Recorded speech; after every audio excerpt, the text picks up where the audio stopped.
What's up guys, I'm back. So I'm editing this video right now and I had a full like 2 or 3 minute intro filmed and everything, and it was cool and everything, but it was while I was driving, and unfortunately with the road noise you can't hear what I'm saying. So here I am editing a video for you guys, and now I'm doing an intro. So long story short, this video is going to be a kind of a will it run or why won't it run video. My girlfriend's 1998 SRX 600 won't run right at all. It won't start in 40 pulls ever since we got it. It would only start with starting fluid. Once it got running, it was fine. I went and got a compression tester from the shop, as well as carb cleaner, and was just going to go through it and figure out what was wrong with it. And if I had to put a new top end in it, I was going to put a new top end in it.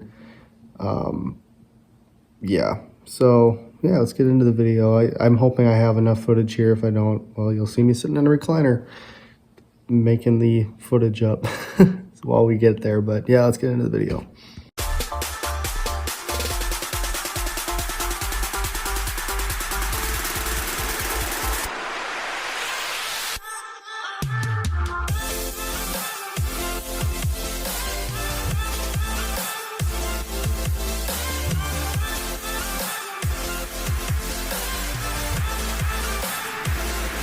I don't know, the roads are kind of crap right now. I can kind of show you what they're looking like. This is what I'm dealing with. And this is the highway. I'm currently driving in the middle of it. But, you know, I pay taxes on the whole road. I'm going to use the whole road. This is why in Minnesota you need an all-wheel drive car with okay tires. I have less than okay tires, but we're making it work. So as long as I don't have to stop fast, it don't matter. It is what it is. But, well, I just got back to the shop and now I'm going to go and hook up the trailer, but I'm not excited about it because my tires are crap on this car. So if anybody wants to donate to my tire fund, DM me on Instagram and get my Venmo, because they're terrible and they're really bad for Minnesota. So it's going to be very interesting being able to back up to this trailer and hook it up. But yeah, well, I'll bring you along for the ride. Cool. I'm starting to think this car might be stuck in front wheel drive, like it's in limp mode or something. Wow, that wasn't supposed to happen. 4 tries later.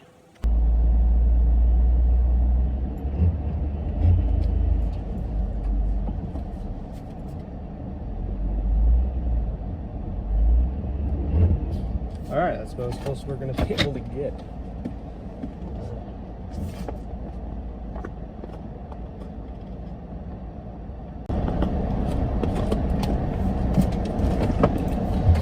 We're not even close.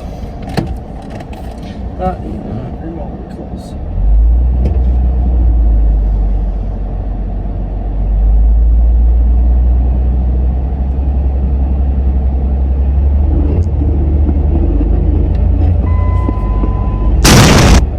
Well, I think we might have hit the trailer. Right?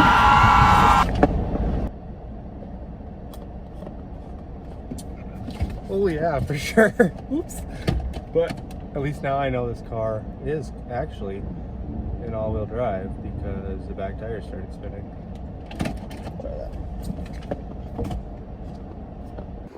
Well, this is what I like to call a unit. It's, yeah, it works extremely well, and I'm hoping all these lights work because I did just redo all the lights. Please work. Oh, look at that. That looks really good, actually. I mean, I'd hope so. I did just redo it all, but yeah, hopefully we can get it going. It's this one underneath the camo cover here, but yeah, hopefully it's not too much of a pain today. So, full disclaimer, the shop I was working in uses an oil burning heater, and it's got a super loud fan, and the oil burning is really loud, and then the oil burning is actually ran by the compressor. So when I opened up the garage door to put the trailer with the sleds in the garage, the thermostat said, hey, we need to warm up the garage because it's at like 65 or 70 or whatever. So like the full like 2 or 3 hours I was working on this sled, this oil burner was running for most of it. And so it was terrible footage conditions. So you're missing a lot of like the actual work footage, but I'm trying to fill you in on like the little update points I got. And I think you'll still be able to get plenty out of it. But yeah, so that's why there's not a lot of footage from that. So I apologize, but this is a disclaimer for that, but bear with me here. Well, minor update for you guys. Did a compression test, 125, 125, 110. So maybe, I don't know. We're gonna try the carbs from the looks of underneath here. I don't think they've ever actually been done. Yeah, and these fuel lines are rock hard. So those might just need to be changed. We might just take this as a day just to make everything, I don't know, freshen everything up. This is looking a lot worse than I thought it was going to, so that's awesome. But we'll keep you updated, I guess. Well guys, another update. Carbs are out. They are currently right there, needing to be cleaned. That was a pain. So we're gonna get it clean really good this time. And then while I'm under here, I think I'm just gonna rebuild the fuel pump, replace the lines because they're as hard as a rock. Yeah, I don't really know what's going on with this thing. I really hope it's carb related because I really don't want to rebuild this thing. One, you can't find parts. Two, it just takes a lot of time. I don't want to do it. Well, initial findings are supporting that we have a carb issue. So there's green in there, and green in there, and a whole lot of green in there. And that was just the, whatever these are called. I'm blanking on the name, but hoping I don't strip these screws out when I take this apart. And just like that, she's back together and she runs. So dirty carbs, I guess. We'll see.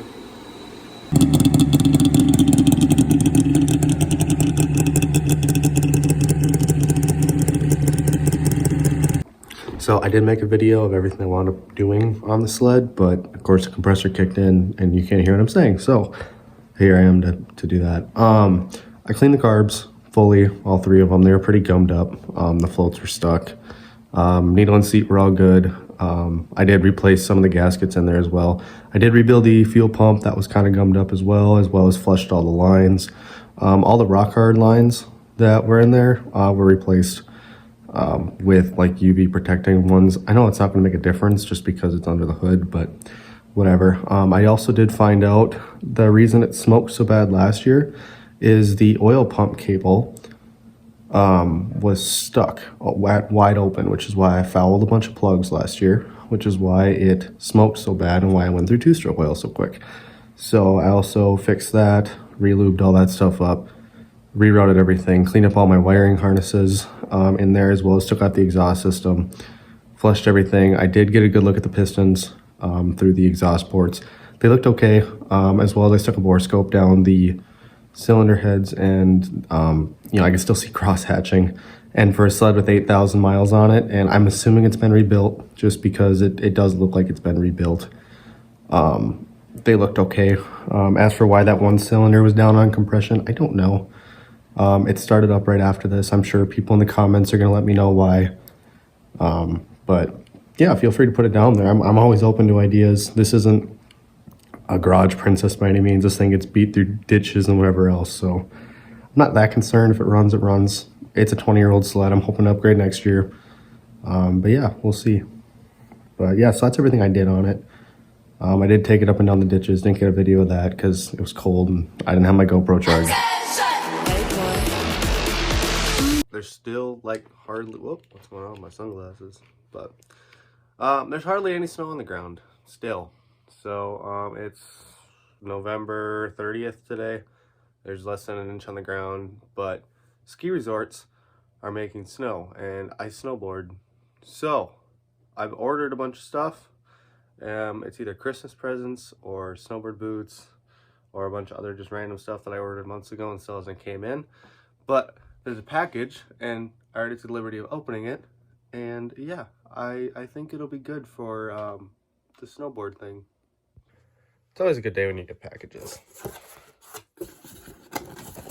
So yeah, DC's 10.5. Yeah, I got little woman feet, but yeah, I'll pop these open here in a sec. Get out of there, you stupid. Go. I don't know where the open button is.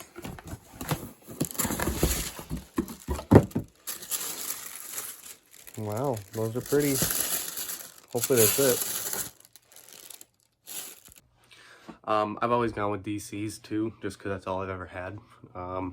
I think I've had 3 sets of boots. This is my first actually new pair. I've always bought used ones before.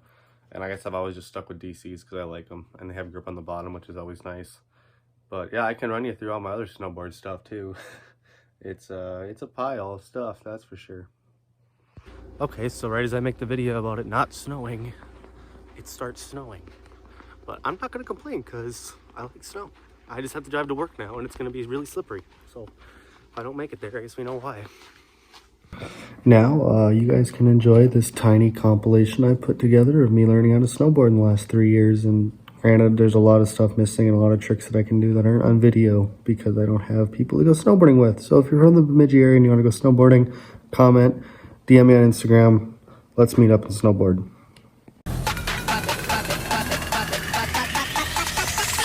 Moly, moly, moly.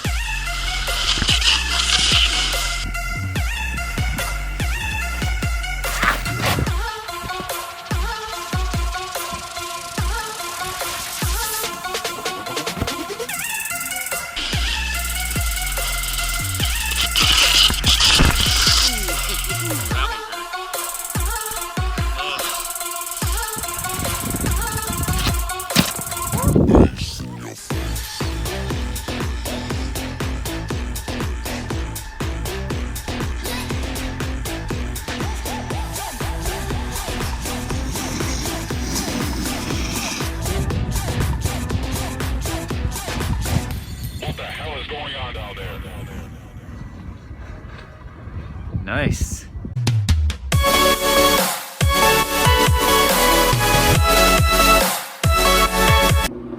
One more thing before I outro this video. Like, comment, subscribe, share this with your friends. Let's blow this up. I'm gonna make a ton of content, gonna have a lot of fun this year. The rules for this winter are have fun, have more fun, and have even more fun. So let's come along for the ride and see where this goes. Bye guys.